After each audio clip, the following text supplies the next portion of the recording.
Good morning from the balcony of House 5. Saul and I are here today to discuss with you some things about the application process to the United World Colleges. UWC is a group of 17 international schools. They foster international understanding.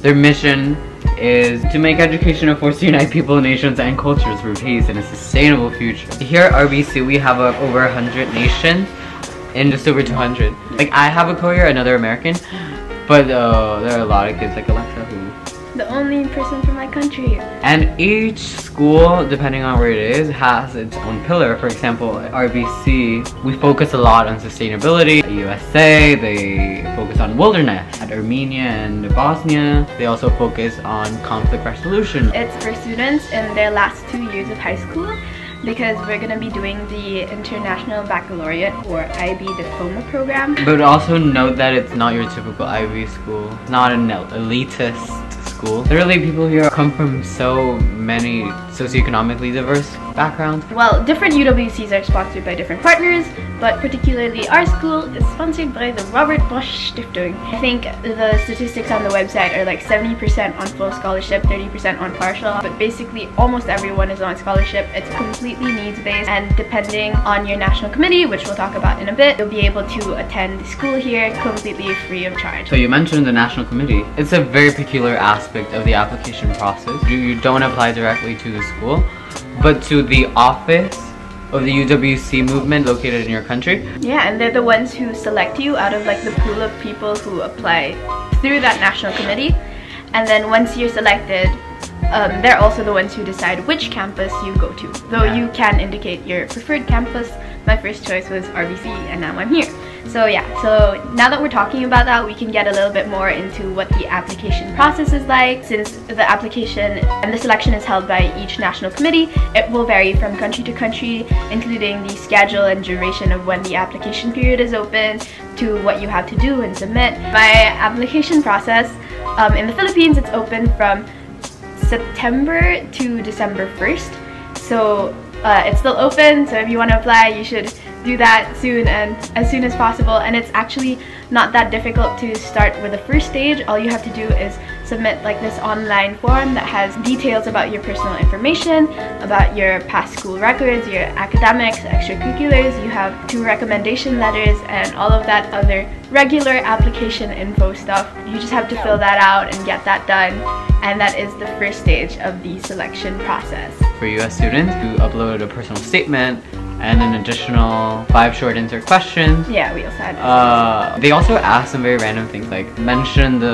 last 5 books you read. No financial things, because the application process for US students is merit-based. Ours is getting selected as merit-based, and then based on who got selected and what their financial capacity is like, that's how they select who gets like full scholarships or partial scholarships, etc., or what contribution your family has to make. In my second stage, after submitting the online form, there were about 15 of us who were shortlisted for this sort of interview / group dynamics day. What they had us do for that day was participate in different games and activities. They weren't too serious or anything. There was just a little bit of insight into how we interacted with a different group of people and what sort of insights we would get from the activities we had. In addition, throughout the day, they called us in one by one for a short one-on-one interview, and that wasn't too serious either. It was a bit intimidating, like I was kind of freaked out, and right after the interview I was sure that I would never get in, but luckily everything turned out fine. I think just to be as natural as possible and not try to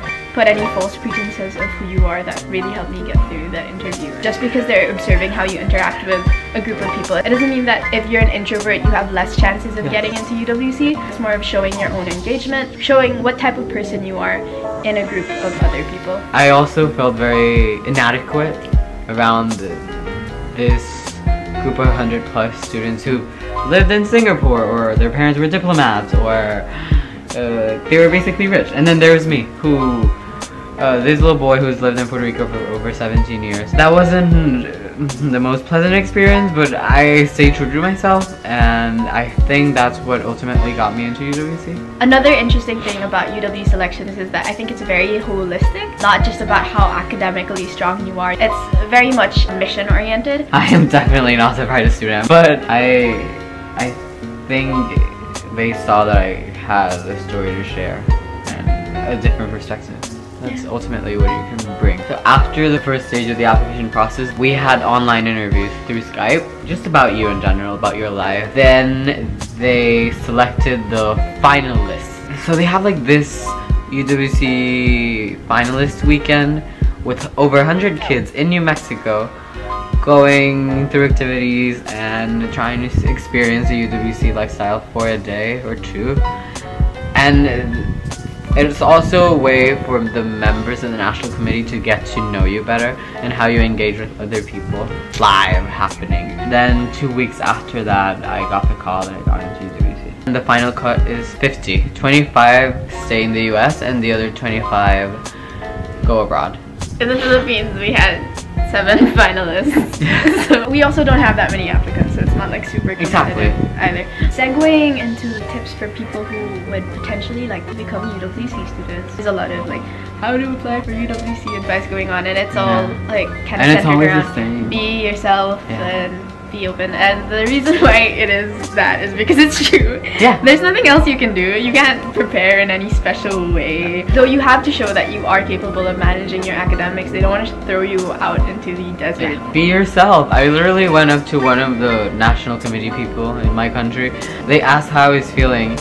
And I told them, oh, I'm so stressed. I feel absurd. They laughed. And I think that showed I was genuine with them and told them how I was really feeling. So I think it's much better to be genuinely yourself rather to put up any like pretentious fronts that you know everything, because you're not expected to know everything or be a perfect UWC scholar. There's no single way to categorize what a UWC scholar is like. If you're more of a laid-back person, obviously don't be trash. Don't pretend to be all business-like.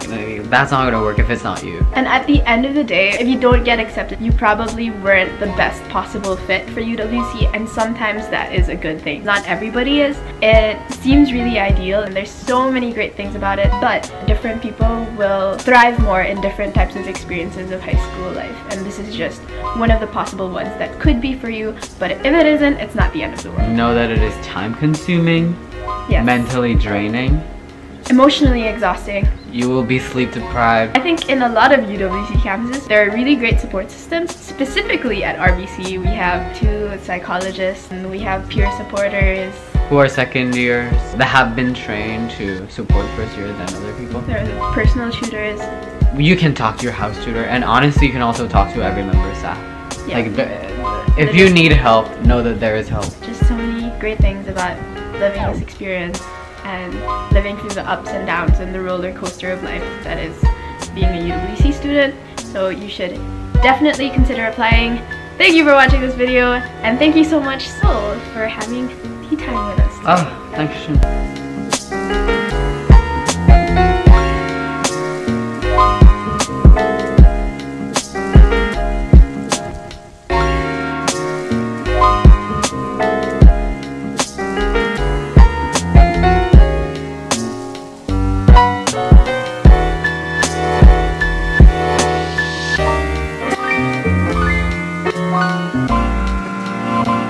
And in the background you can see our super cool village square down there. That's the schoolhouse where the classrooms are at.